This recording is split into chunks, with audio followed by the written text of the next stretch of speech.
पहला प्रश्न आपके स्क्रीन पर है। ये प्रश्न, इनमें से किसके कारण फलों का स्वाद मीठा स्वाद होता है? किस के कारण फल का जो स्वाद होता है वो मीठा होता है? 4 ऑप्शन दिया हुआ है, लैक्टोज, फ्रक्टोज, मल्टोज, राइबोज। अगर आप इसका सही आंसर जान रहे हैं तो आप 1 नंबर का ABCD जो भी आंसर है वो आप कमेंट करेंगे।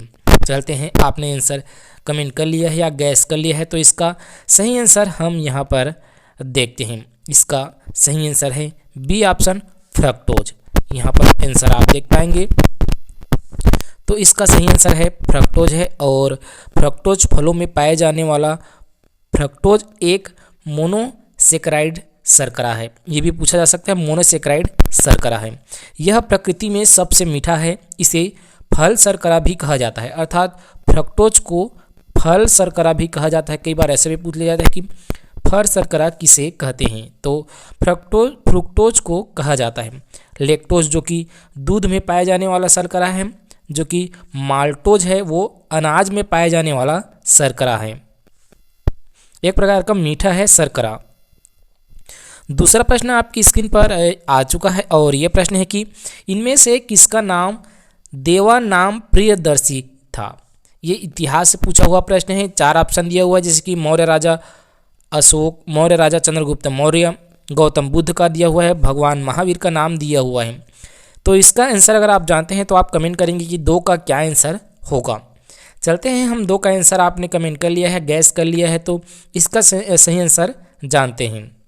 इसका सही आंसर है पहला ऑप्शन, ए ऑप्शन, मौर्य राजा अशोक। इससे जुड़े कुछ इंपॉर्टेंट फैक्ट है, जैसे कि ये कहाँ संबोधित किए गए हैं ये नाम, तो ये बताया गया है कि मौर्य सम्राट अशोक के अभिलेख में देवना प्रियदर्शी राजा नाम से संबोधित किया गया है। इसके अलावा मास्की, गुर्जरा, निट्टूर, उदय गोलमा लेख में अशोक उल्लेख किया गया है। ये है।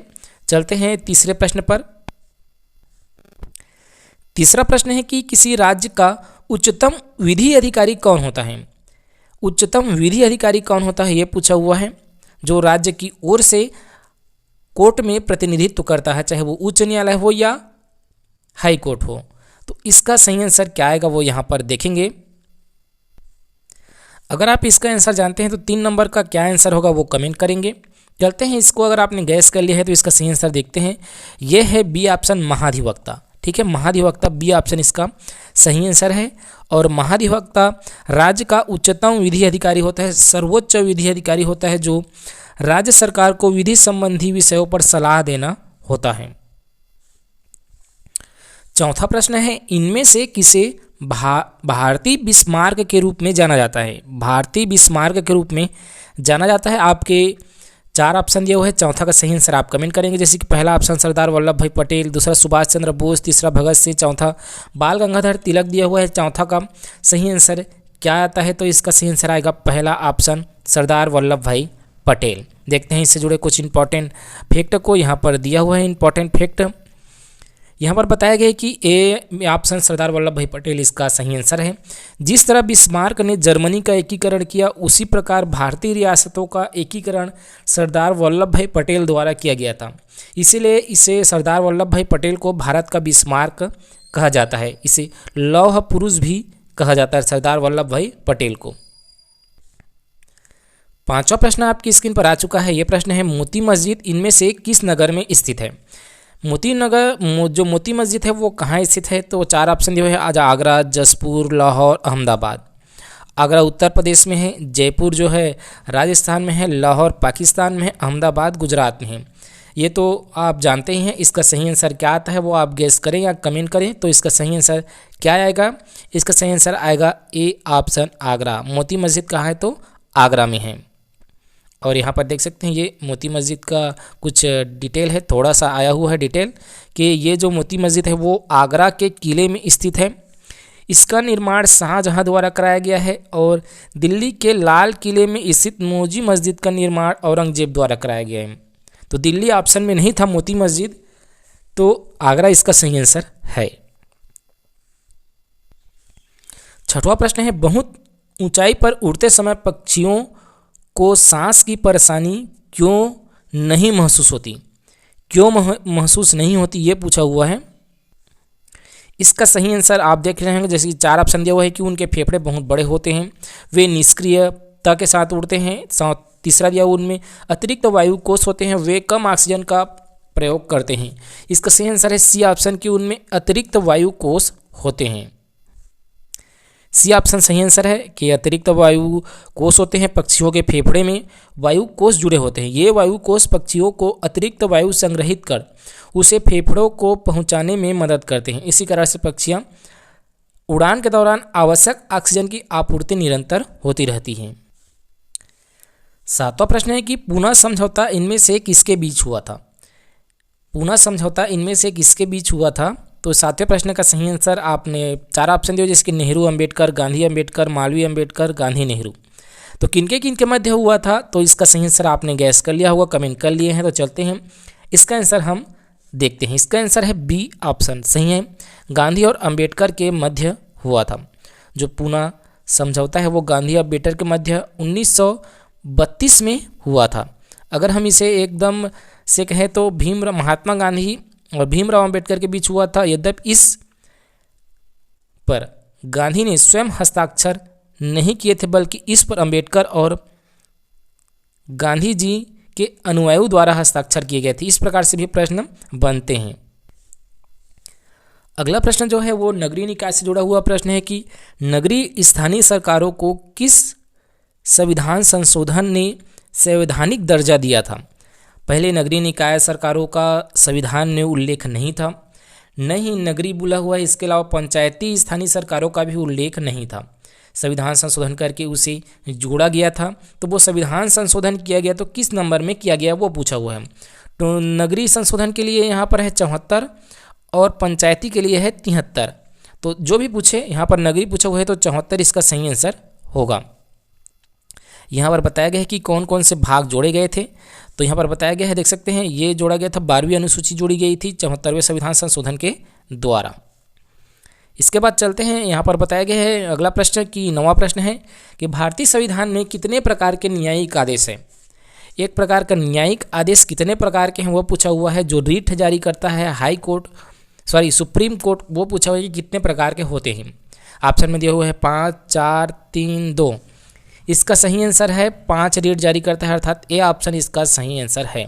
अब वो कौन कौन से रीट जारी करता है वो यहाँ पर आपको मिल जाएगा। ये 5 प्रकार का रीट है, जो कि भारतीय संविधान के मौलिक अधिकारों में 5 प्रकार के रीट जारी करने की शक्ति हाई कोर्ट को प्रदान किया गया है। जिसमें पहला है बंदी प्रत्यक्षीकरण, दूसरा है परमादेश, तीसरा है प्रतिषेध, चौथा है उत्प्रेषण, पांचवा है अधिकार पृच्छा। ये 5 रीट जारी करता है। 10वां प्रश्न है कि इनमें से कौन बंगाल के प्रथम गवर्नर जनरल थे। इनमें बंगाल के प्रथम गवर्नर जनरल को पूछा गया है, जिसकी Robert Clive, William Bentinck, Warren Hastings, Charles Cornwallis. ये अलग अलग समय में गवर्नर थे, लेकिन बंगाल के प्रथम गवर्नर जनरल किसे बनाया गया था, तो इसका सही आंसर आएगा सी ऑप्शन वारेन हेस्टिंग। यहाँ पर देखेंगे तो 1774 में बंगाल का प्रथम गवर्नर जनरल वारेन हेस्टिंग को नियुक्त किया गया था। अगला प्रश्न यहाँ पर आ चुका है कि लीवर किससे भरपूर होता है। हमारे शरीर में जो लीवर है उसमें क्या पाया जाता है वो पूछा हुआ है। जैसे कि 4 ऑप्शन यहाँ पर दिया हुआ है, शर्करा दिया हुआ है, वसा घुलनशील विटामिन और खनिज और प्रोटीन। तो वसा में जो घुलनशील विटामिन है वो लीवर में पाया जाता है, अर्थात बी ऑप्शन इस क्वेश्चन का सही आंसर होगा। और जो वसा में घुलनशील विटामिन है वो कौन कौन से हैं, तो विटामिन ए, डी, ई और के, ये वसा में घुलनशील है। तो ये लीवर में पाया जाता है, भरपूर मात्रा में पाया जाता है। इनमें से कौन सी धातु हड़प्पा सभ्यता में नहीं पाई गई थी। आपको ध्यान में रखना होगा कि कौन सी नहीं पाई गई थी। पाया गया था वो ज़्यादा है, लेकिन जो नहीं पाया गया है उसको पूछ लिया जाता है। जैसे कि सोना पाया जाता था, तांबा पाया जाता था, चांदी पाया जाता था। तो पाया कौन सा नहीं जाता था, ये लोहा। तो इस क्वेश्चन का क्या आंसर होगा, लोहा। और ये रिपीटेड प्रश्न है और विभिन्न एग्जामों में पूछे गए प्रश्न हैं। ऐसा नहीं है कि हमने नए इस क्वेश्चन को बनाया हो, सेम टू सेम पूछा हुआ प्रश्न हमने इसमें डाला हुआ है। जैसे कि लोहा यहाँ पर देख सकते हैं, हड़प्पा सभ्यता में तांबा मिला था, कांसा मिला था, स्वर्ण चांदी मिले थे, मगर लोहा नहीं मिला गया था। और जो हड़प्पा सभ्यता था वो एक कांस्य युगीन सभ्यता था, ये भी पूछ लिया जाता है, कांस्य युगीन सभ्यता था।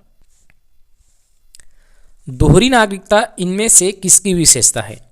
भारत में क्या है? दोहरी नागरिकता है, जबकि अमेरिका में क्या है? एक हरी नागरिकता है।